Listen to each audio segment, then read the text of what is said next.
সৌদিতে এবার নিয়ে চতুর্থবারের মতো ঈদ পালন করলাম। সময়টা ছিল এপ্রিল ২০২৩। আমাদের দেশে সকাল ৮টা, ৯টা কিংবা ১০টায় ঈদের জামাত শুরু হলেও সৌদিতে কিন্তু ফজরের কিছুক্ষণ পর থেকেই ঈদের জামাত শুরু হয়ে যায়। সেজন্য আমরা ফজরের পরপরই তায়েফের বিখ্যাত কিং ফাহাদ মসজিদে চলে আসি।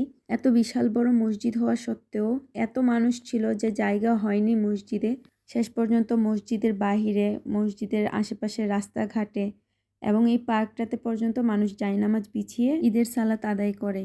আমরাও সবসময় এই পার্কটাতে ঈদের জামাত পড়ি। আমাদের দেশে ঈদের দিনে যেমন মানুষ আনন্দ ফুর্তি খাওয়া দাওয়া নিয়ে ব্যস্ত থাকে, সৌদিতে ঈদ বলতে সকালবেলা শুধু নামাজ পড়া, খাওয়া দাওয়া করে ঘুম। বিকেল থেকে আসল ঈদের আমেজটা শুরু হয়।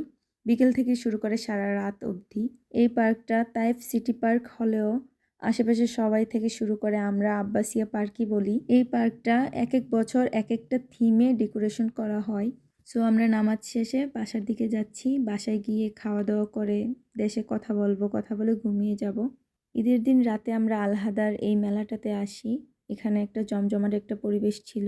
আর কোথাও তেমন একটা যাইনি, কারণ সব কমন জায়গায় যেতে যেতে আর ভালো লাগে না। এখানে কিছু ভাবিদের সাথে দেখা হয়, ওদের সাথে কথা হয়।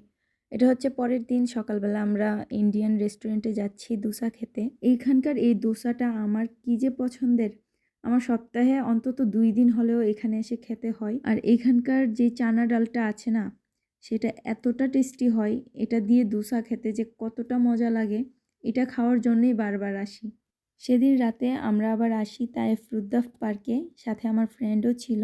তায়েফ যেহেতু ছোট শহর, তায়েফের আশেপাশে আনাচে কানাচে যত ঘোরার জায়গা আছে সবগুলোতে এতবার করে যাওয়া হয়েছে আমাদের। যখন হাজব্যান্ড বলে চলো ঘুরতে যাই, তখন আর ভালো লাগে না। একই জায়গায় আর কত যাব, আমি শুধু এটা বলি। আবার এমনটা হয় তায়েফের বাহিরে গিয়েও বেশিক্ষণ থাকতে পারি না, তখন শুধু তায়েফের শীতল ওয়েদারটাকে মিস করি। শেষে বাচ্চাদের আনন্দের কথা চিন্তা করে বের হই বাসা থেকে। এই পার্কটা এতটা বড়, আমাদের বেশিরভাগই এই ওয়াটার ফাউন্টেনটা যে পাশটাতে থাকে সেই গেট দিয়ে আসা হয়, কারণ বাচ্চারা এটা এনজয় করে বেশি।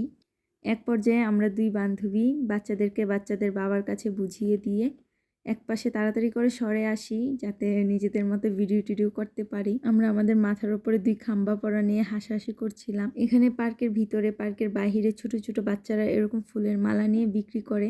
আমার হাজব্যান্ড প্রত্যেকবারই ওদের থেকে কিনে। আমি পড়তে চাই না, তারপরেও জোর করে বলে কি পড়ো, তোমার পড়ার উছিলায় ওদের বিক্রিটা তো হবে, এটা বলে। পরে আর না পড়ে পারি না, মাথায় দিয়ে রাখি।